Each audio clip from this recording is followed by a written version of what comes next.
Ravens flock, what's going on? I think I'm probably gonna come back to back with videos either like tonight or tonight and tomorrow. But I wanted to get my final thoughts out there on the Titans game that happened earlier this week. I obviously, as you all know, we got that London curse off of us. I don't even really want to call it a curse because I mean, it's not like we really was stinking up London, like stinking in London, like for years and years and years. Like we're thinking about like what 2016 or whatever year that one game was. So, but regardless of that, the stigma's gone. The flock no longer has to worry about international games. We had a decent game. Like it was a solid game, and it was impressive in many other aspects, but it wasn't overwhelmingly impressive, which I'm not too mad at because again, a lot of other teams in the NFL have like really struggled going overseas. Even though we didn't have the perfect game, we still balled out, still looked good in many areas. That to me is still definitely a satisfying win. I wanted to start off real quick with some of the areas where I wasn't happy to see. Number one, obviously, is Jeffrey Simmons, that dirty move that he tried to pull on Zay Flowers, trying to essentially end Zay Flowers' whole season by aiming for his ankles like that. And then when OBJ called him out about it, he like tossed OBJ to the ground.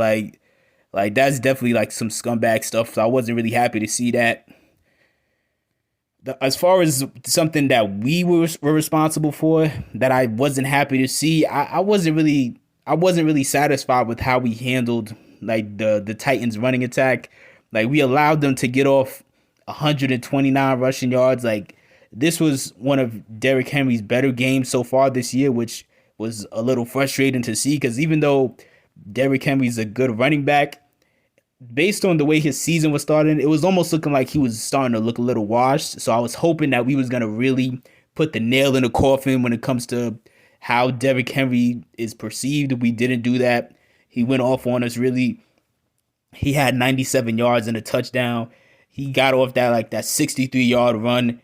And then even his backup running back, Tajay Spears, like he didn't have a whole lot of numbers like on the ground, but then obviously he still had an explosive play. Like that short pass that he took 48 yards. I was not happy to see that, because I know this defense is better than that. So us giving up multiple 40 plus yard explosive plays like that to a clearly inferior team, like that was pretty frustrating to see. But at the same time, like there wasn't too much to be frustrated about in this game.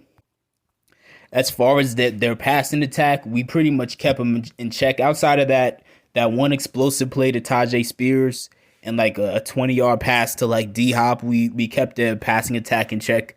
I think they only had like what 104, no, like 140 passing yards more or less.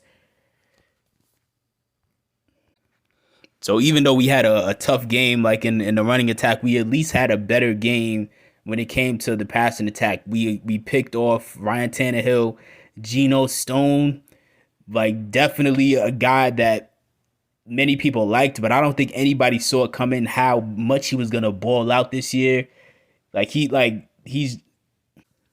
He's really taking it to another level this year. He's definitely taking advantage of the fact that Marcus Williams is looking injury prone and he's hurt again. Like right now, he's tied for first in the NFL with interceptions right now with 3 interceptions. And for the most part, I definitely think he had a good game overall. I even think Marcus Williams had like a pretty solid game. Not super impressive, obviously, but again, he's out here playing on one arm. I was impressed with the fact that he was able to get Derrick Henry to go out of bounds by just throwing his body into him and stopping what would have been a touchdown run when he went on that 63-yard run. But at the same time, uh, I if Geno Stone wasn't balling out the way he is, I would understand logically why they want Marcus Williams out there because maybe they would feel like, yo, Marcus is so good that even on one arm, he's still, the best option. But with the way Geno's looking right now, Geno's having clearly his best season so far. And then Kyle Hamilton is still Kyle Hamilton. So I really don't see why we're trying to rush Marcus back out there with one arm. And now, if I'm not mistaken, I think I read something about in the same game he like hurt his hamstring or something. So now you talking about him having one good arm and one good hamstring. Like Like him rushing him back at this point to me doesn't make much sense. Like at that point, you start to become more of a liability. You just gotta let him sit and hope, and just really just hope that he's ready, or at least halfway ready by like mid to late December. But we'll see kind of how that goes. Player of the game is absolutely Justin Madubuike. Like Justin Madubuike's taking it to another level. I know Calais Campbell would have to be proud right now. At least that's what I think is. I think even though Calais is all the way out in Atlanta, I would assume he would be proud of Justin's progression right now. I'm not even slightly surprised by this. Like when Calais left, I was definitely saddened by that because Calais was one of my favorite Ravens, definitely one of my favorites on the defense. But at the same time, I did know that once Calais is out the picture, that is gonna allow for more opportunities for the Madubuikes and for the Broderick Washingtons of the world. And Madubuike is just taking it to a whole nother level right now. He got like 4.5 sacks already, and we're only 6 games in. He's literally on pace right now to put up 12 sacks. Like, think about how exciting that is. That that means we easily have one of the best D tackles in the league right now. Like Justin Madubuike is tied for like 14th in the NFL in sacks right now, which some people might hear that and they might laugh, but you gotta realize the difference between like 14th and like top 5 is like, I think like 1.5 sacks. Like, because Madubuike's tied with a bunch of people with 4.5, and then I forgot who, but whoever's at like, I think 4th place or whatever has like 6 sacks. So at the pace Madubuike is going, you're talking about 1 or 2 more games, and he's literally going to be just jolted into that top 5 or at least top 10 in sacks, which is definitely exciting to know that somebody on our defensive line is going to be top 10 in sacks. We can't even remember the last time we were in that position. And it's not even just Madubuike. The whole defensive line is balling out, man. Like Jadeveon Clowney, y'all know I was not excited. I was not even slightly excited when we signed Jadeveon Clowney, because I just wasn't. I had nothing against him, but I just wasn't a big fan. So I didn't think it was gonna make a major difference, and it absolutely has. Like that deal, that signing is looking like a steal right now. He's playing some of his best football. Hopefully he could just stay healthy and stay playing with the hunger he's playing with. Because if I'm not mistaken, Jadeveon also had 1 or 2 sacks himself. I know he definitely got 1 sack, but I'm pretty sure he got 2. Yeah, he did. Yeah, I was just checking out. He did get 2 in this game. And then obviously we know he was definitely getting a lot of pressure the past couple of games, but just coming up short at times. So I know it was definitely satisfying for him to put up those sack numbers too, to really close the deal. Patrick Queen got a sack too, man. Patrick Queen continues to ball out.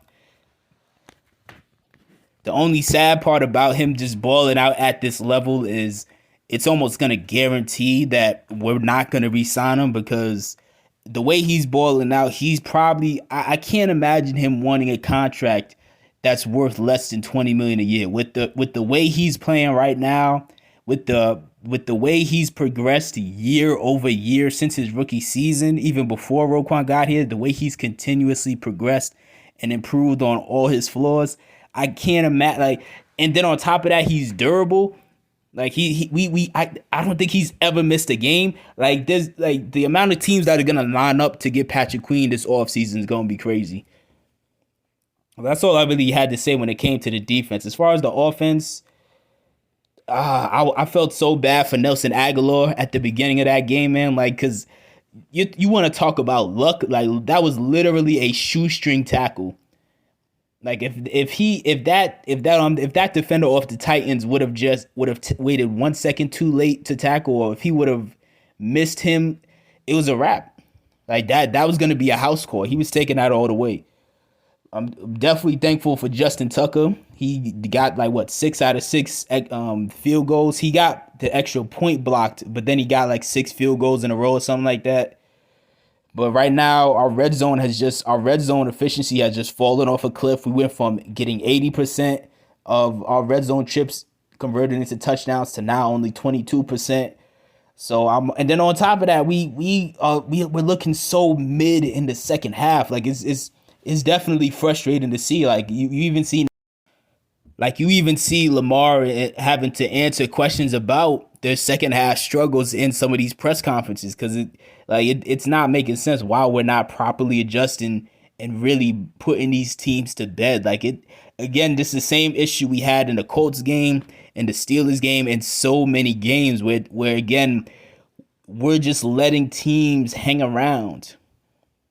Like what you know what I mean? Like there's no reason that in the second half of that game, the Titans put together a couple scoring drives and all of a sudden we look up and it's like what 18-12 or whatever, and now we got a close game. Like against a team like the Titans, it should with what their roster is right now, we should not even it should never be a close score with all the weapons we got right now.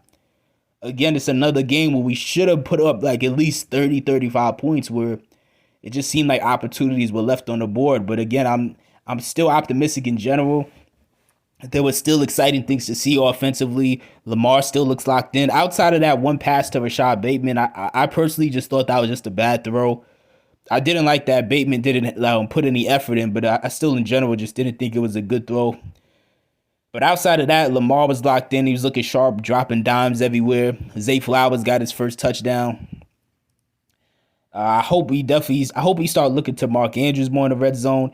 Lamar was looking towards Odell in the red zone, even though that one pass was too tough of a pass. But like it is good that like he is starting to sort of explore his options and not just try to force feed Zay in those sort of situations, especially now that Zay got his first touchdown. So you don't got to worry about trying to get him that first touchdown experience.